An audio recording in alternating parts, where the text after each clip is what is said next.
Nah, hari ini saya mengajak Bapak Ibu sekalian untuk membaca Alkitab kita dari Matius pasal 23 ayat yang ke-23. Saya akan berbicara tentang satu topik yang saudara tidak suka. Sekali lagi saya akan berbicara tentang satu kebenaran firman Tuhan yang saudara tidak akan senang. Tapi sama seperti seorang anak kecil yang membutuhkan obat, ketika dia melihat sebutir obat maka dia akan menjerit, dia akan menangis sebab dia tidak suka dengan obat. Rasanya pahit. Dulu waktu saya masih kecil, ibu saya harus memasukkan obat tersebut ke dalam buah pisang. Setelah dimasukkan, baru buah pisang itulah yang dipaksa untuk saya telan. Ada kalanya ketika saya sudah mengetahui kalau di dalam buah pisang tersebut sudah dimasukkan obat, saya tidak mau memakannya. Maka saya ingat betul, mama saya kemudian mengambil sendok makan lalu mengganjal mulut saya. Ya, kalau di Tarutung dulu itu istilahnya dipokar, pokar saja. Jadi dipaksa mulut ini terbuka lalu masukkan obat, masukkan air. Dan sekalipun saya tidak suka, saya tidak senang, tapi efeknya luar biasa. Penyakit saya bisa hilang pada waktu itu. Nah, kita akan baca bersama-sama ayat ini dari Injil Matius pasal yang ke-23 ayat yang ke-23. Kita baca bersama-sama 2, 3, ya. Celakalah kamu, hai ahli-ahli Taurat dan orang-orang Farisi, hai kamu orang-orang munafik, sebab persepuluhan dari selasi ada semanis dan cinta kamu bayar, tetapi yang terpenting dalam hukum Taurat kamu abaikan, yaitu keadilan dan belas kasihan dan kesetiaan. Satu harus dilakukan dan yang lain jangan diabaikan. Puji Tuhan. Persepuluhan. Nah, saudara pasti tidak suka dengan khotbah saya hari ini kan. Saya akan berbicara tentang persepuluhan. Bapak Ibu sekalian, beberapa minggu terakhir ini ada sebuah video singkat yang sangat viral dan sekarang menjadi satu masalah yang cukup besar di tengah-tengah kerukunan hidup beragama di Indonesia. Kalau saudara sudah tonton videonya, saudara Gilbert Lumoindo sedang menghubungkan persepuluhan dengan tata cara ibadah agama sebelah, dan itu membawa satu konflik yang luar biasa. Saya pikir memang hamba Tuhan ini kurang berhikmat, kurang mampu menahan diri dengan baik. Bapak Ibu sekalian, kita semua harus saling menghormati satu dengan yang lain. Katakan amin. Jadi agama-agama yang lain, jangankan berbeda keyakinan, sesama agama Kristen pun kita berbeda. Ada yang menerjemahkan ibadahnya dengan harus bertepuk tangan, berdiri, duduk, dan lain sebagainya. Tapi ada juga yang menerjemahkannya dengan tidak perlu bertepuk tangan. mana yang benar. Saya ingin katakan kepada Bapak Ibu sekalian, saudara, kita memiliki satu pemahaman kalau kita beribadah kepada Tuhan, baik kaki, tangan kita, mulut kita mau pergunakan untuk kemuliaan Tuhan. Haleluya. Tetapi bukan berarti gereja lain salah. Terlalu kecil kerajaan surga kalau hanya jemaat karismatik yang masuk surga. Nah, karena itu biarkan semuanya melakukan apa yang mereka percaya, dan keputusannya kemudian ada pada Tuhan. Haleluya. Haleluya. Nah, saudara yang duduk hari ini pun cara beribadahnya sama. Pemimpin kemudian katakan, ayo kita angkat tangan, lalu kemudian angkat tangan. Tapi kan selalu ada yang angkat tangannya setengah. Jadi dia seperti ini. Gak semua seperti ini kan. Kita tepuk tangan di atas kepala kita. Tapi ada juga yang berpikir kalau di atas kepalanya itu di bawah dagu. Tidak semua sama. Nah, ini menjadi viral dan menjadi satu masalah yang sampai hari ini belum terselesaikan. Ada satu dua oknum yang mempolisikannya. Nah, ini juga mengajak kita untuk lebih berhikmat, lebih berhati-hati.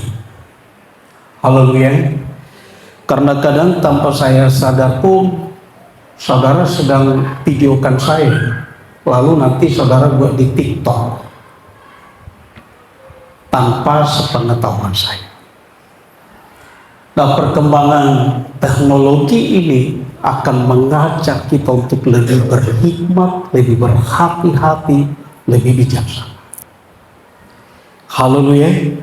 Nah, kemudian dengan pembahasan yang cukup viral ini muncul tafsiran-tafsiran. Ada yang berkata bahwa sebenarnya persepuluhan itu tidak perlu dibayar. Dan saya yakin saudara sekalian semua pasti setuju dengan perkara itu.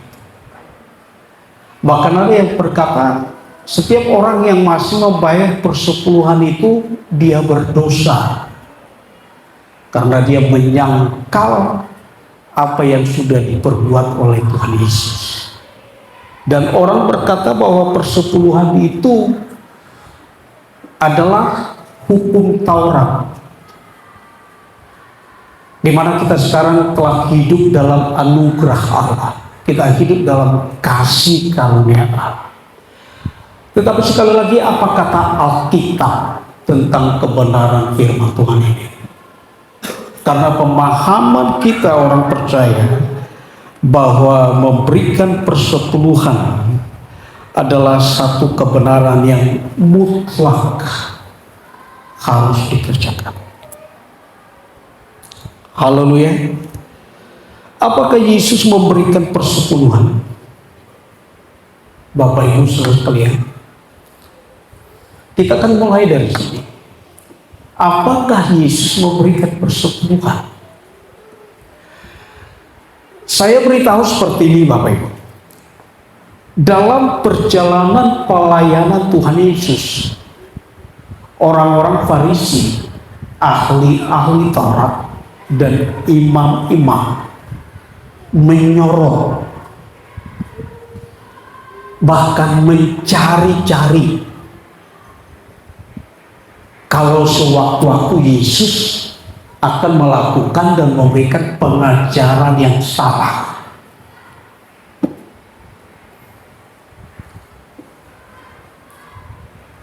Dia terus diamat-amati. Bahkan ketika murid-muridnya tidak cuci tangan pun itu dipermasalahkan. Ketika murid-muridnya tidak berpuasa, itu menjadi satu konflik yang diciptakan oleh ahli-ahli Taurat.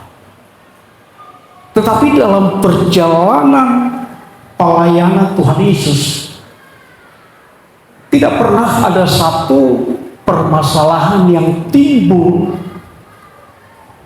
karena Tuhan Yesus tidak memberikan persepuluhan. Dari ini tidak pernah dimunculkan. Nah, itu berarti bahwa Tuhan Yesus juga adalah seorang yang aktif memberikan persepuluhan. Sebab kalau tidak, maka dia akan disorot, dia akan dikritisi. Kenapa? Bukankah itu adalah hukum Taurat? Bukankah itu adalah satu ketetapan Allah? Sebab sekali lagi ini begitu penting. Persepuluhan itu muncul jauh sebelum hukum Taurat ditetapkan oleh Allah. Abraham, dia adalah seorang yang memberi persepuluhannya kepada Imam Melkisedek. Ishak, dia juga adalah orang yang setia untuk memberikan persepuluhannya. Yakub, ketika dia akan lari ke rumah pamannya yang bernama Laban, di satu tempat dia berdoa dengan satu ketakutan, satu kebingungan, kemana dia akan melangkah, bagaimana perjalanan hidupnya ke depan. Dan ketika dia tertidur, dia bermimpi bahwa ada malaikat yang turun naik ke dalam kerajaan sorga. Dan di sana dia membuat satu nasar. Tuhan, kalau Engkau memberkati aku, kalau Engkau menepati janjimu yang Engkau berikan kepada Abraham, Ishak bapakku, maka aku akan memberikan 1/10 dari apa yang aku dapatkan. Belum ada hukum Taurat pada waktu itu. Karena hukum Taurat itu kemudian ditetapkan oleh Allah ketika bangsa Israel keluar dari tanah Mesir menuju ke tanah Kanaan. Jadi ini begitu penting. Kalau sampai Yesus tidak melakukannya, maka itu akan menjadi satu persoalan. Tetapi sekali lagi,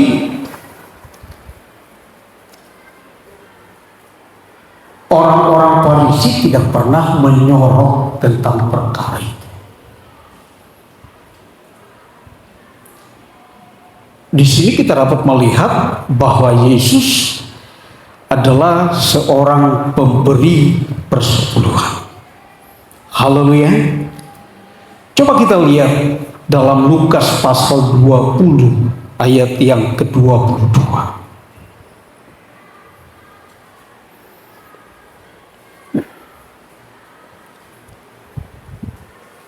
Kita baca bersama-sama ayat ini. 2-3 ya.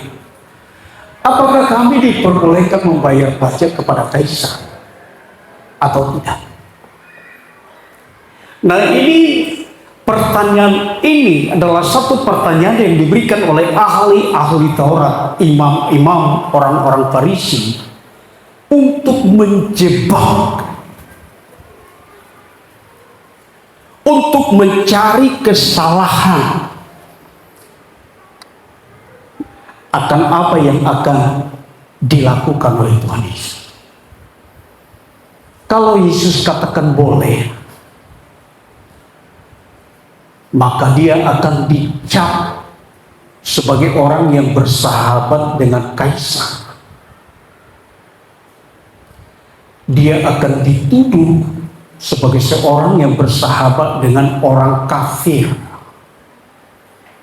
Kita tahu bahwa pada waktu itu kaisar adalah seorang pemimpin yang menjajah orang-orang Yahudi pada waktu itu.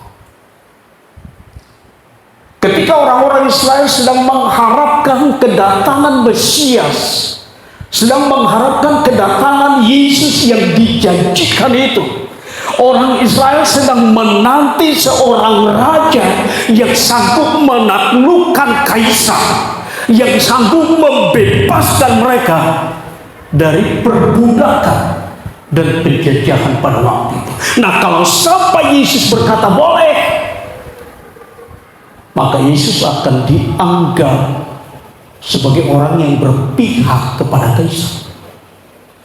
Tapi kalau Yesus berkata tidak, maka sekali lagi Yesus akan dianggap sebagai orang yang tidak mau tunduk kepada kekuasaan pemerintahan yang ada pada waktu itu.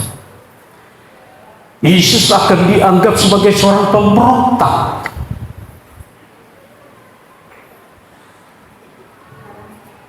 Maka apa jawab Yesus?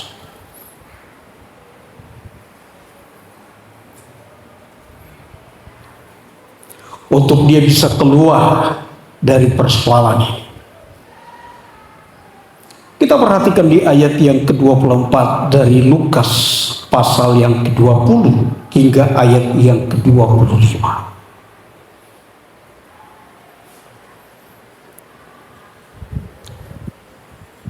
Kita baca bersama-sama 2-3 ya.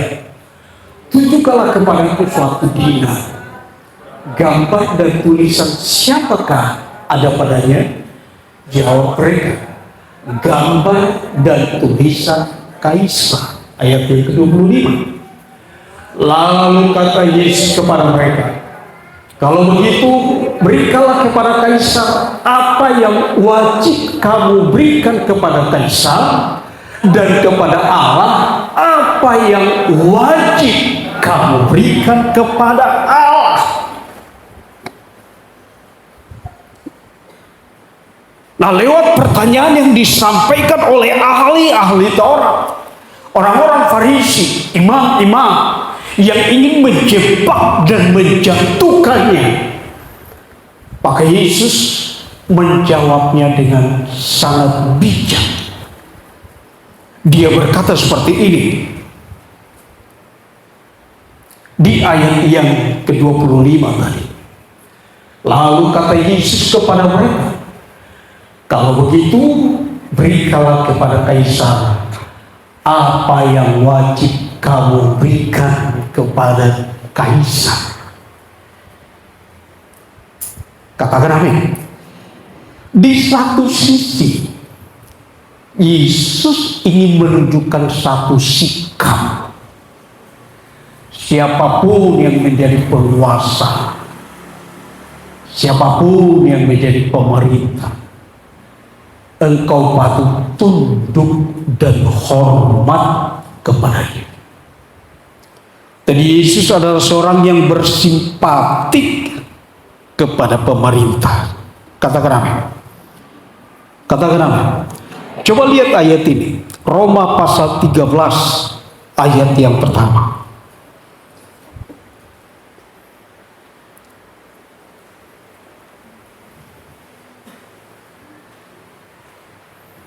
Kita baca bersama-sama 2-3 ya. Tiap-tiap orang harus takluk kepada pemerintah yang di atasnya, sebab tidak ada pemerintah yang tidak berasal dari Allah, dan pemerintah-pemerintah yang ada ditetapkan oleh Allah. Katakan amin. Katakan amin. Inilah prinsip, inilah yang dipegang oleh Tuhan Yesus. Benar bahwa kepemimpinan Kaisar pada waktu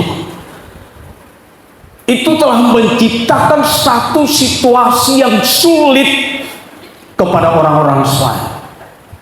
Tetapi tidak dapat dipungkiri kalau sampai orang Israel ada di bawah penjajahan orang Romawi, itu adalah rencana Allah bagi mereka untuk membentuk hidup mereka, agar mereka memberikan satu pengakuan yang sungguh bahwa hanya kepada Allah yang sanggup untuk menolong dan memberikan kelepasan kepada mereka. Haleluya. Haleluya. Tahun 1948, begitu bangsa Israel memproklamirkan kemerdekaannya, Bapak Ibu sekalian, kalau tidak salah ada 7 negara yang serentak untuk menyerang mereka.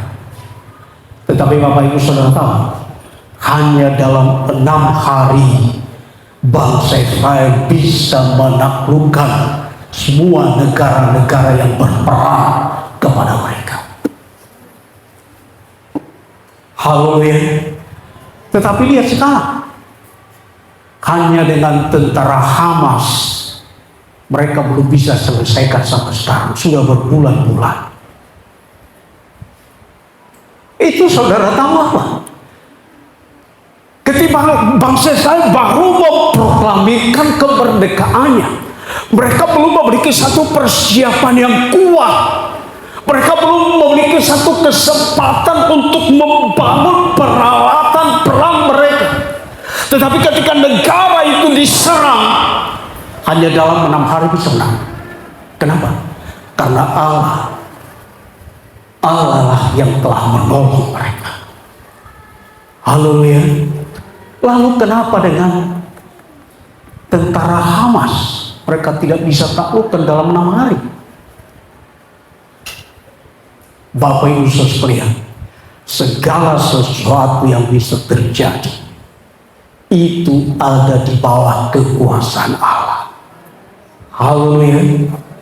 Nah, karena kalau pada waktu itu mereka harus dijajah dan kaisar memerintah atas mereka, Yesus katakan, engkau harus tetap tunduk dan takluk kepada-Nya.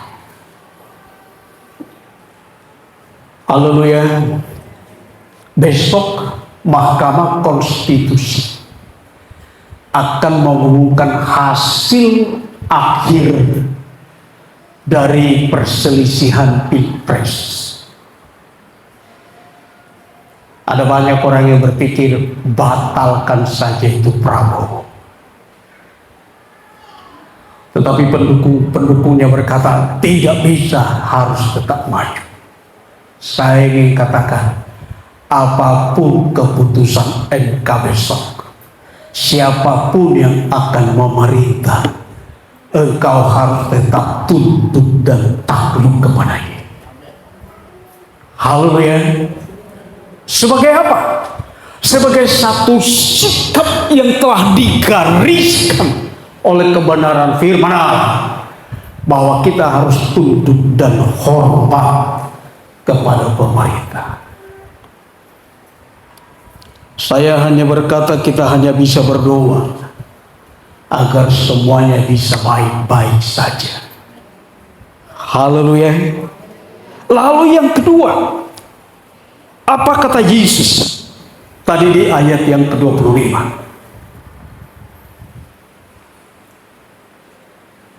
Kita kembali ke dalam Injil Lukas pasal yang ke-20 ayat 25.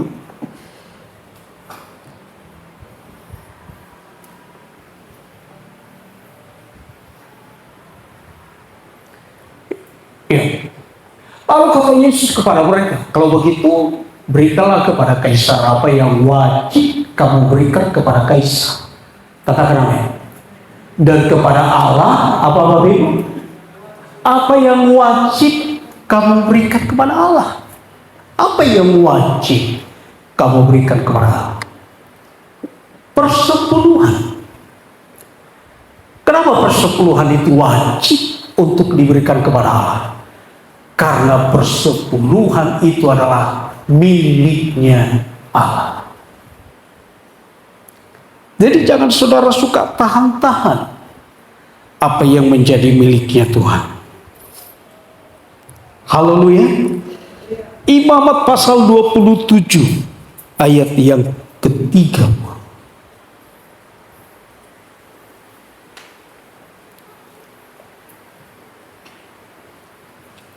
Kita baca bersama-sama ayat ini. 2, 3, ya. Demikian juga segala persembahan persepuluhan dari tanah, baik dari hasil benih di tanah maupun dari buah pohon-pohonan, adalah milik Tuhan. Itulah persembahan kudus bagi Tuhan. Semuanya itu adalah milik Tuhan. Jadi Bapak Ibu Saudara sekalian, ketika jemaat Tuhan memberikan persepuluhan, itu bukan persembahan. Karena itu sifatnya mengembalikan milik Tuhan. Ada beberapa petak sawah peninggalan orang tua kami di Tarutung. Dan karena kami tidak ada yang tinggal di sana, maka ada masyarakat yang tinggal di sana yang minta untuk mereka mengerjakannya. Kami tidak pernah melihatnya. Kami tidak pernah berusaha untuk mengalirkan air ke sawah tersebut. Mereka yang mengerjakannya. Mereka lah yang memberikan bibit untuk ditanam. Mereka lah yang menuainya.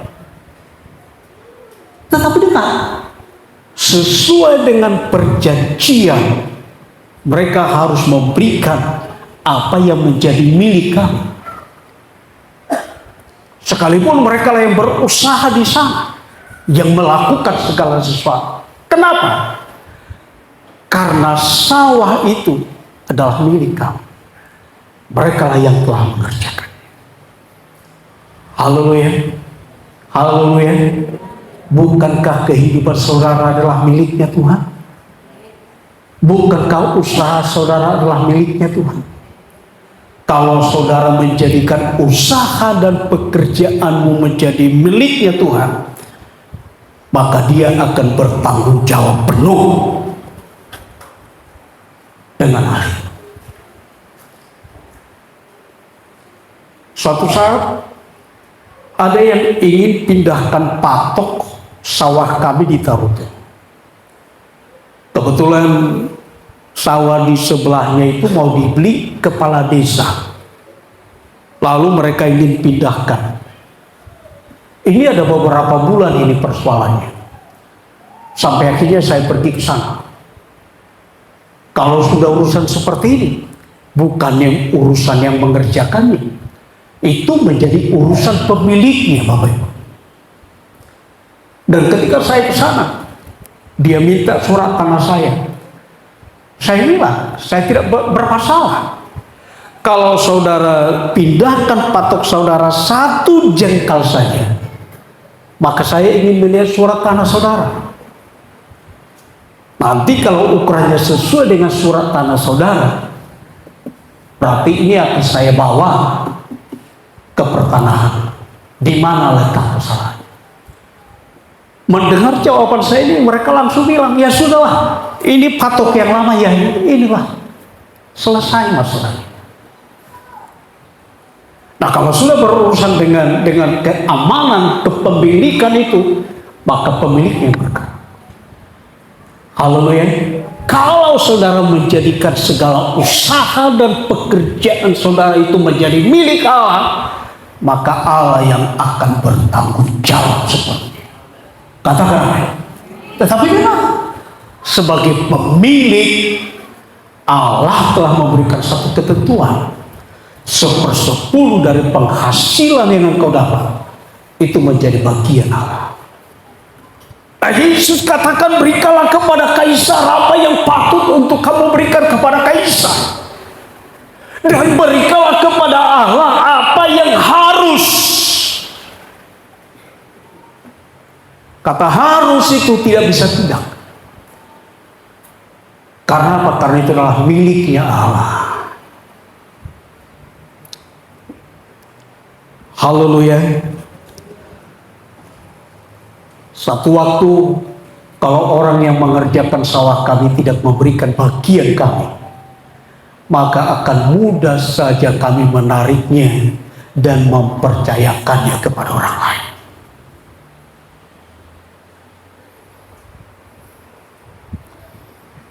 Nah, Bapak Ibu saudara sekalian, pada pertumbuhan jemaat mula-mula, persepuluhan tidak pernah dibicarakan oleh rasul-rasul.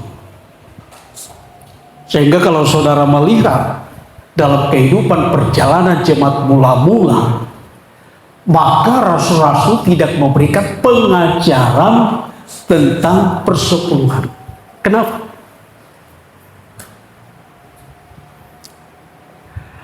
Pada waktu itu jemaat mula-mula begitu kuat. dalam pengiringan mereka kepada Tuhan. Sehingga waktu jemaat mula-mula terpanggil, tidak ada pebisnis, Bapak. Tidak ada petani. Seluruh jemaat mula-mula itu dikejar. Mereka harus melarikan diri, mereka harus mengadakan gerakan bawah tanah. Sehingga ketika mereka memberi kepada Allah, mereka tidak memberikan 1/10, tetapi lebih dari 90% mereka berikan kepada Allah. Coba kita lihat ayat ini. Kisah Para Rasul pasal yang kedua, ayat 44 sampai ayat 47.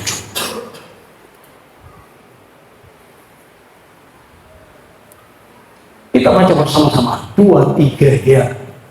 Dan semua orang yang telah menjadi percaya tetap bersatu, dan segala kepunyaan mereka adalah kepunyaan bersama. Dan selalu ada dari mereka yang menjual harta miliknya, lalu membagi-bagikannya kepada semua orang sesuai dengan keperluan masing-masing. Ayat 46. Dengan bertekun dan dengan sehati mereka berkumpul tiap-tiap hari dalam bait Allah.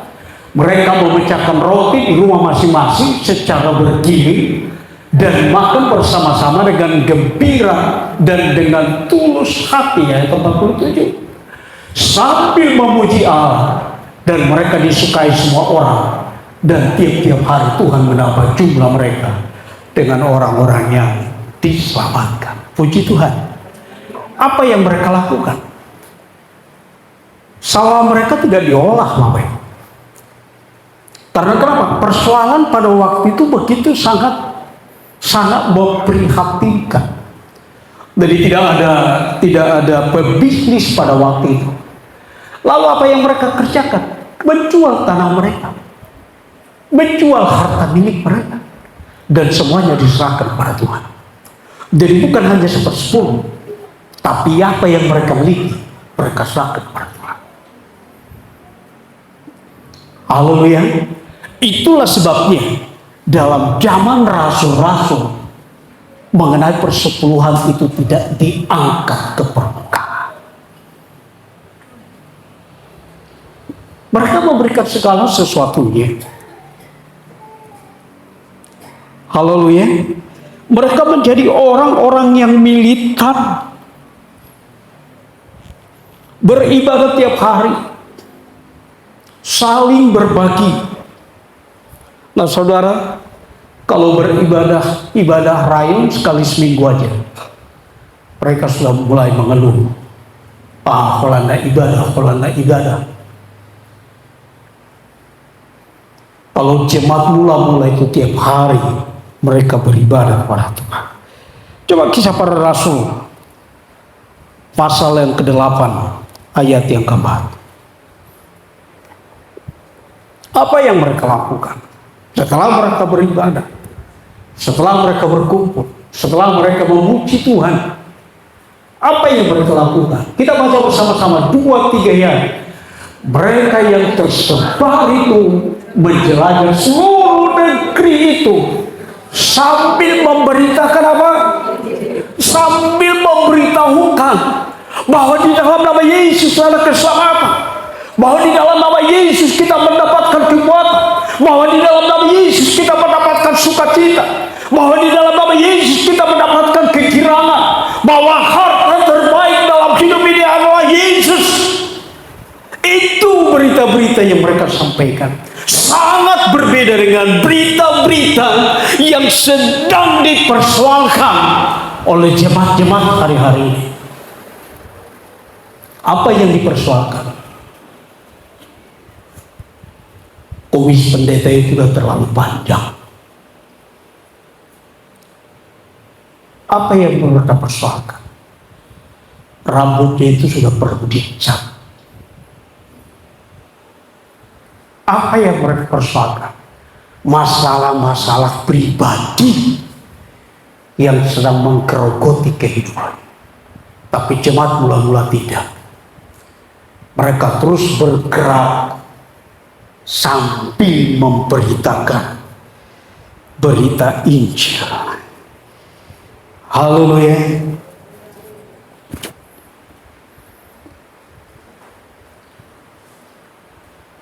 Kalau begitu, apa yang sedang dikritik oleh Yesus?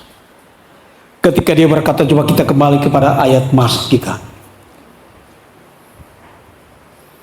Dalam Matius pasal 23, ayat yang ke-23.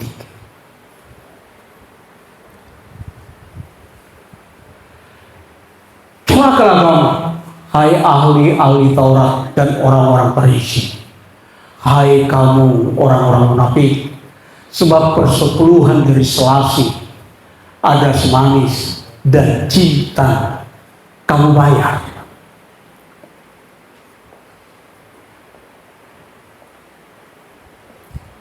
Sudah baik bukan? Sudah benar tindakan orang-orang Farisi.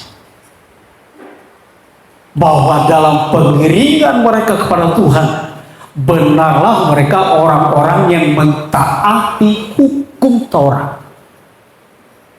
Mentaati hukum Allah. Mereka adalah orang-orang yang menyadari bahwa persepuluhan itu adalah miliknya Tuhan. Haleluya. Celakalah kamu, hai ahli-ahli Taurat dan orang-orang Farisi, hai kamu orang-orang munafik, sebab persepuluhan dari selasih, adas manis dan cinta kamu bayar.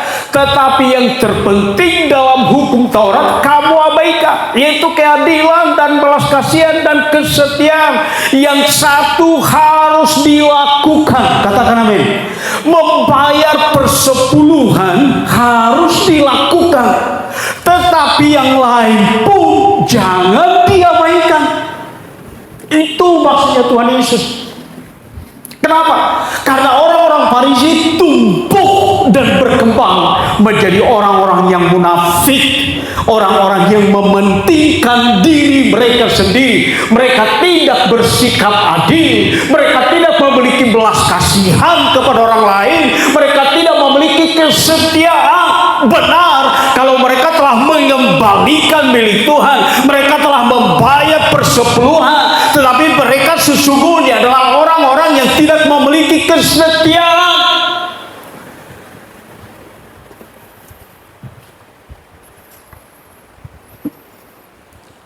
Jadi dalam perkara ini, Yesus sedang membenarkan bahwa memberikan persepuluhan itu adalah sesuatu yang harus dikerjakan. Tetapi engkau tidak perlu mengabaikan tentang keadilan, belas kasihan, dan kesetiaan. Haleluya. Engkau tidak boleh berpikir karena engkau sudah memberikan persepuluhan, maka engkau setia atau tidak setia, engkau pasti akan diberkati Tuhan.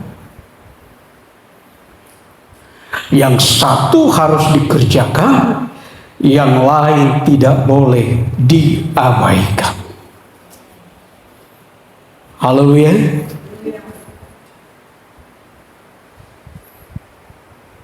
Jadi memberikan persepuluhan itu harus, Bapak Ibu.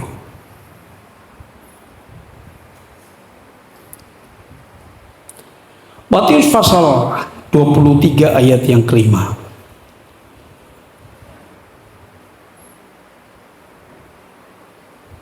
Ada seorang bisa baca dengan sedikit berteriak dari tempat duduk saudara? Matius 23 ayat 5.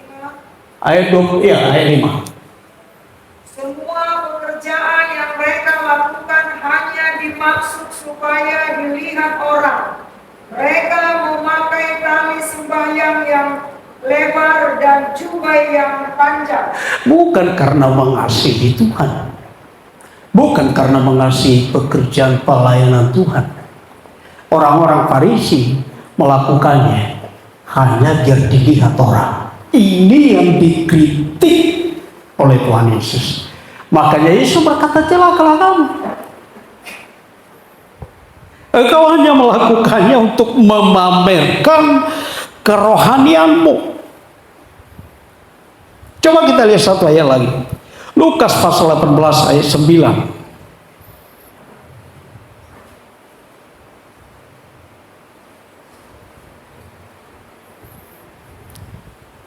Ayat 9. Coba saudara perhatikan. Inilah yang dikritisi oleh Tuhan Yesus. Dan kepada beberapa orang yang menganggap dirinya benar dan memandang rendah semua orang lain, Yesus mengatakan perumpamaan ini. Terus, ayo sedikit lihat. Ada dua orang pergi kepada Allah untuk berdoa. Yang seorang adalah Farisi, perhatikan ini. Dan yang lain pemungut cukai. Jadi ada dua orang. Ayat 11. Orang Farisi itu berdiri dan berdoa dalam hatinya begini. Ya Allah, aku mengucap syukur kepadamu. Karena aku tidak sama seperti orang lain. Bukan perampok, bukan orang lali, bukan pecina. Dan bukan juga seperti pemungut cukai ini. Ayat 12. Aku berpuasa 2 kali seminggu. Aku memberikan persepuluhan dari segala penghasilanku. Coba lihat ketaatannya. Tetapi tujuannya yang salah. Ayat 13. Tetapi pemungut cukai itu berdiri jauh-jauh. Bahkan ia tidak berani menengadah ke langit. Melainkan ia memukul diri dan berkata, ya Allah, kasihanilah aku orang berdosa ini. Ayat 14. Kita baca bersama-sama 2-3 ya. Aku berkata kepadamu, orang ini pulang ke rumahnya sebagai orang yang dibenarkan Allah dan orang lain tidak. Sebab barang siapa meninggikan diri, ia akan direndahkan. Dan barang siapa merendahkan diri, ia akan ditinggikan. Bapak Ibu Saudara, orang Farisi melakukannya sekali lagi bukan karena sungguh mengasihi Allah, hanya untuk meninggikan dirinya saja, hanya untuk menunjukkan bahwa dia adalah seorang rohaniawan.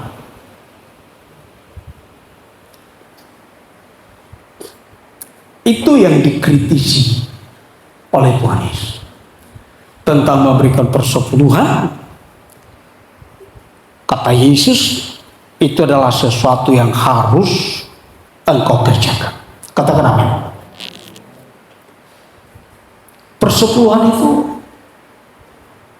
untuk apa? Bapak Ibu, kalau saudara memberikan persepuluhan saudara, saudara harus memberikannya untuk Tuhan. Amin, saudara.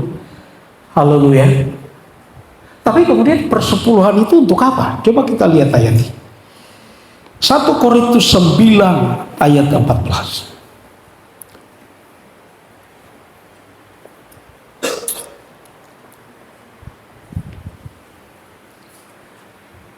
Korintus 9 ayat 14. Kita baca bersama-sama 2-3 ya.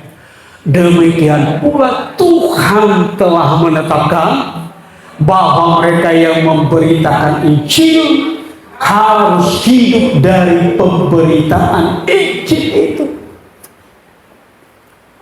Jadi persepuluhan itu dimaksudkan untuk siapa? Untuk pemberita Injil. Agar kenapa? Agar pemberita Injil itu bisa hidup dari pemberitaan Injil itu.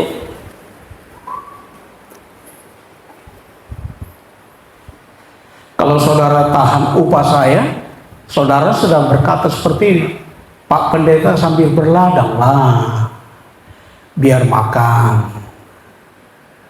Ini Pak Pendeta nggak punya otak, buka rumah makan kek, biar bisa makan. Gak punya akal atau tidak berbisnis kayak apa kek. Tetapi ini sudah menjadi ketetapan Allah Bapak Ibu, bahwa pemberita Injil itu harus makan dari Injil. Katakan Matius 10 ayat 10.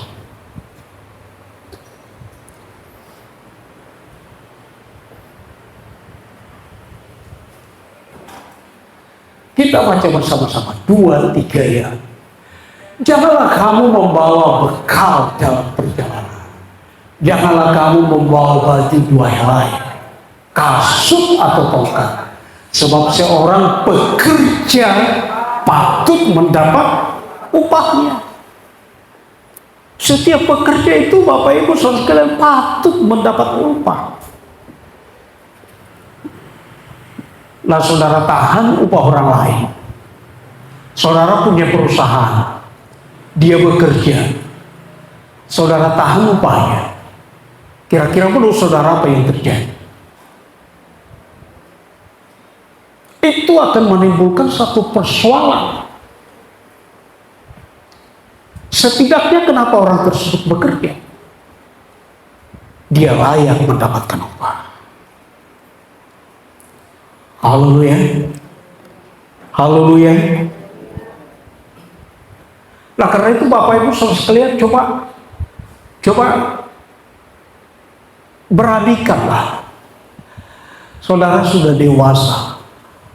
Saudara sudah patut untuk beranjak kepada satu tingkat dewasa.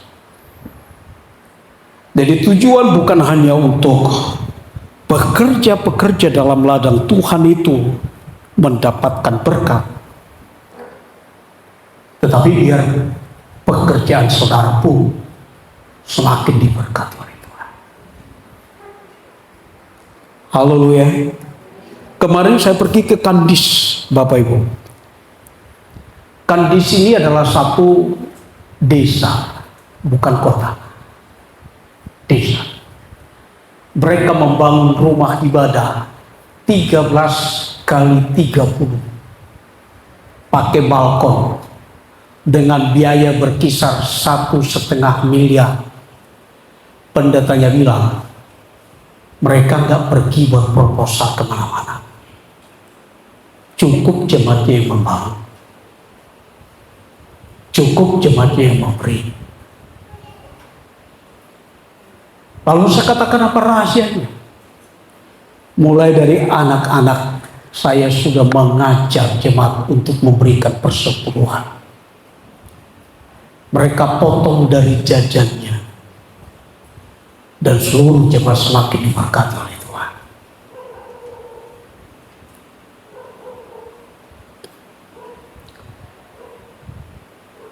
Saya katakan, itu luar biasa Pak Pendeta.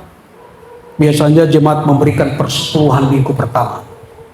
Saya perhatikan semua.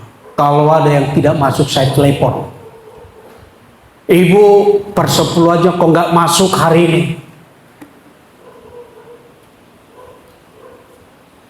Tapi tujuannya bukan agar dia diberkati. Benar dia semakin diberkati dan jemaat Tuhan pun makin diberkati. Maliaki pasal 3:10.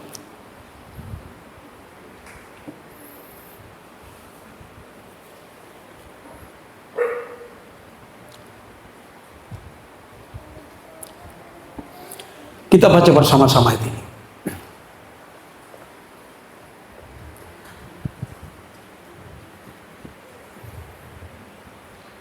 Maliaki pasal 3 ayat yang ke-10.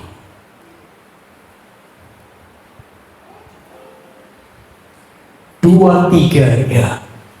Bawalah seluruh persembahan persepuluhan itu ke dalam rumah perbendaharaan, supaya ada persediaan makanan di rumahku. Dan ujilah aku, firman Tuhan semesta alam. Apakah aku tidak membukakan bagimu tingkap-tingkap langit dan mencurahkan berkat kepadamu sampai berkelimpahan? Bukan hanya sekedar engkau berkecukupan, tapi firman Allah berkata, aku akan mencurahkan berkat kepadamu sampai berkelimpahan.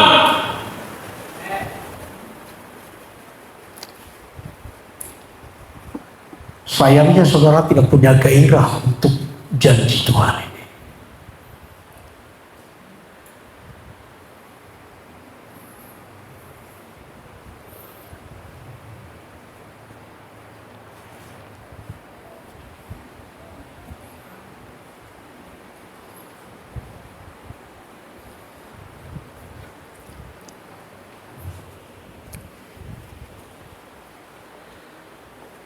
Bapak Ibu saudara tahu kalau saya lepaskan kertas ini jatuhnya kemana? Jatuhnya kemana Bapak Ibu? Kenapa ke bawah? Karena ada satu hukum yang tidak bisa ditentang, yaitu hukum gravitasi bumi. Jadi kalau tiba-tiba saya lepaskan kertas ini dan ternyata dia naik ke atas, itu permainan sulap.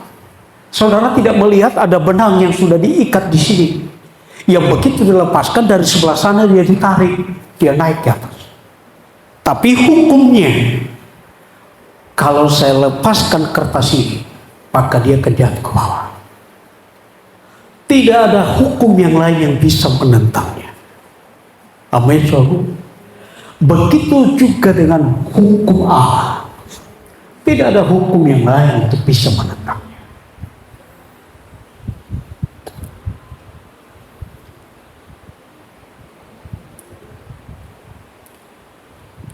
Pak Pendeta, bagilah saya 100.000. Hari ini saya kasih. Besok Pak Pendeta, bagi lagi 100.000. Saya akan mulai pikir, kawan ini harus mengerjakan apa untuk bisa dapat 100.000.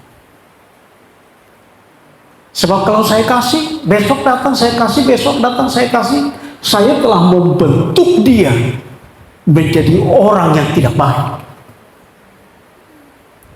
Sekalipun saya sanggup, sekalipun saya mampu, perhatikan orang-orang kaya di sana. Dia memiliki banyak uang, dia bisa memberi. Tapi kemudian kalau dia berbelas kasihan, dia akan mulai berkata seperti ini, baik, saya akan memberikan engkau 100.000 tiap hari, engkau menjadi tukang kebun saya, engkau kerjakan ini. Dan ketika engkau berdoa kepada Tuhan, Tuhan berkati aku dengan berlimpah-limpah Tuhan, bayar persepuluhanmu. Itu hukumnya.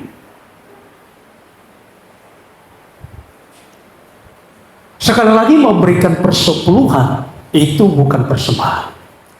Karena itu dalam konteks engkau sedang mengembalikan miliknya Tuhan. Haleluya. Tetapi memang benar Bapak Ibu, persepuluhan itu bukan dipakai untuk menjadikan seorang hamba Tuhan menjadi seorang yang materialistis. Seorang hamba Tuhan, dia harus tetap belajar untuk hidup sederhana. Haleluya. Kalau suatu saat bisa beli mobil yang baru, apapun yang penting pernah baru. Gak perlu berpikir harus pakai Alfa. Gak perlu. Dan kalau keuangan gereja kita berlimpah karena semua bayar persepuluhan, saya mungkin akan coba menarik 1-2 orang untuk bekerja full time. Nih, kita bagi persepuluhannya.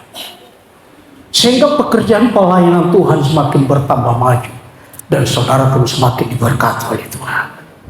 Haleluya. Itu tujuannya. Ketika mereka membangun rumah Tuhan yang ada di Kandis, pendeta itu bilang, saya juga korban ratusan juta untuk pembangunan ini. Kenapa? Karena upahnya tidak tertahan. Upahnya lancar, Bapak Ibu.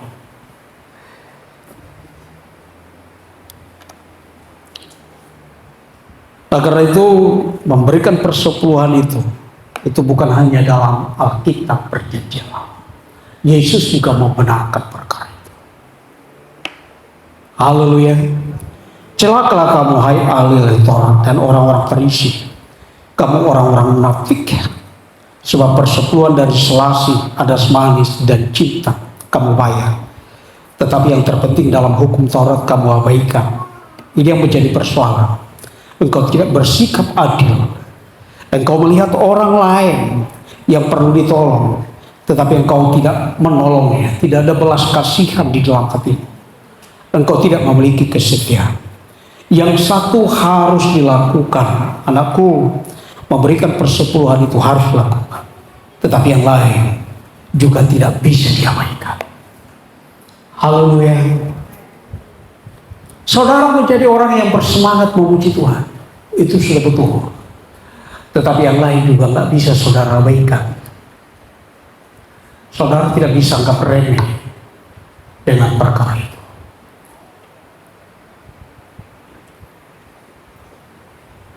Ada orang berkata seperti ini, tunggu aku makin diberkati Tuhan, aku akan setia. Bukan hanya memberikan 1/10, 50% saya berikan. Kalau pendapatanku bisa mencapai 50 juta satu bulan,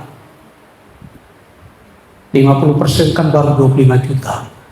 Saya masih bisa hidup dengan uang 25 juta. Sekarang Pak Pendeta, penghasilanku baru 100.000. Belum cukup. Memang siapa yang cukup dalam hidup ini, Bapak Ibu? Siapa yang cukup dalam hidup ini? Tidak ada yang cukup dalam hidup ini.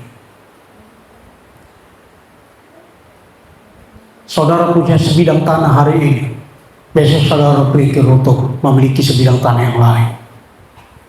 Tidak ada yang cukup. Dan justru untuk engkau mendapatkan kelimpahan, maka Tuhan memberikan perintah ini kepadamu. Dan ini menjadi satu hukum yang tidak bisa disangkal. Haleluya. Langit, bumi beserta segala isinya adalah miliknya Tuhan. Rumah saudara di mana saudara tinggal adalah miliknya Tuhan. Itulah sebabnya saudara perlu memberanikan diri untuk berkata, sekalipun engkau masih kontrak, engkau bisa berkata kepada Tuhan, Tuhan, pagari rumah ini. Biarlah pasukan malaikat surga berjaga-jaga atas rumah ini. Kenapa?